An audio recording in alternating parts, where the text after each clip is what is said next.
చర్చించుకుంటూ భవిష్యత్తుకు ప్రణాళికలు వేసుకుంటూ ఆ ప్రణాళికలో భాగంగా స్టేక్ హోల్డర్స్ అందరితోని మాట్లాడే విధానాన్ని మా ప్రభుత్వం తీసుకుంటుంది. మీకు అనిపించవచ్చు కొంత గందరగోళం, కొంత ఆలస్యం అవుతుందనో.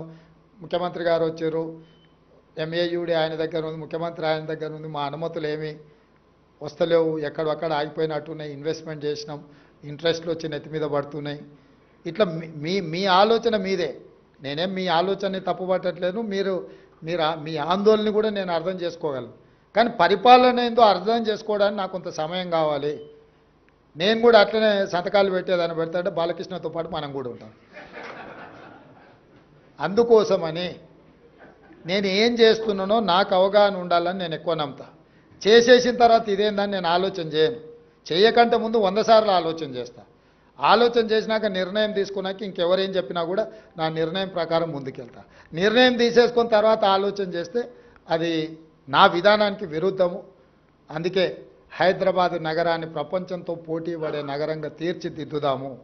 మీకు ఏమున్నా ఏదైనా నా దగ్గరికి రావచ్చు, చెప్పొచ్చు.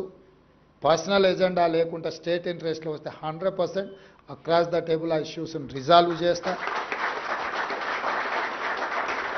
పర్సనల్గా కూడా ఏదైనా ఉంటే అది చట్టపరిధికి లోబడి ఉంటే పర్సనల్గా కూడా ఎవరికైనా పలకడానికి నాకు ఎలాంటి అభ్యంతరం లేదు.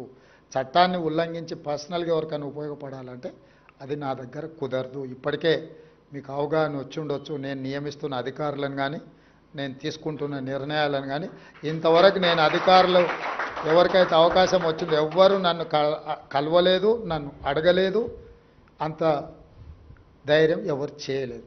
నేనే కష్టపడే అధికారులు, రాష్ట్ర నిర్మాణంలో ఉపయోగపడే అధికారులు, ట్రాన్స్పరెంట్గా పరిపాలన అందిస్తారు, డీవేట్ వయలేట్ చేయకుండా చట్టాన్ని అమలు చేస్తారు అనుకున్న వాళ్ళందరికీ నాకున్న అవగాహన మేరకు, అంటే అందరికి అవకాశం వచ్చిందంటే రాకపోవచ్చు. ఒక పోస్ట్ ఉంటే 10 మంది ఈక్వల్లీ క్వాలిఫికేషన్ ఉన్న వాళ్ళు ఉంటే ఎవరికో ఒకరికే ఇవ్వగలుగుతాను నేను. కాబట్టి భవిష్యత్తులో కూడా అవకాశాలు ఉంటాయి. క్రడాయి కూడా నేను చెప్పేది ఒకటి, ఈ నగరం మనది. ప్రపంచంలో ఏ నగరానికైనా గుర్తింపు ఏంటంటే బిల్డర్స్ కట్టిన ల్యాండ్ మార్క్సే. నీకు న్యూయార్క్లో పోతే స్టాచ్యూ ఆఫ్ లిబర్టీ అంటారు, హైదరాబాద్కి పోతే చార్మినార్ అంటారు, ఢిల్లీకి పోతే ఇండియా గేట్. ఇవన్నీ ఎవరో ఒక బిల్డర్స్ కట్టినట్టువే కదా. సో ప్రపంచంలో ఏదైనా ల్యాండ్ మార్క్ డెవలప్మెంట్ అనేది మీలాంటి బిల్డర్స్ నిర్మించిన నిర్మాణాలే. ఈ హైదరాబాద్ నగరాన్ని కూడా అద్భుతంగా తీర్చిదిద్దుకుందాము. మీ ఇండస్ట్రీకి అవుట్ అండ్ అవుట్ సపోర్ట్ చేస్తాను. నాకు రియల్ ఎస్టేట్ పట్ల సంపూర్ణమైన అవగాహన ఉన్నది. నాకు రాజకీయంతో పాటు ఇంకొక ఫీల్డ్లో ఏమైనా కొంత అవగాహన ఉందంటే అది రియల్ ఎస్టేట్ అండ్ కన్స్ట్రక్షన్.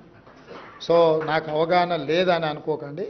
నిర్ణయాలు చేసే ముందు ఆచితూచి కొంచెం దీర్ఘకాలికంగా ఉపయోగపడే నిర్ణయం తీసుకోవాలనే విధానంలో ముందుకు వెళ్తున్నాం. తొందరలో మీకు కావాల్సిన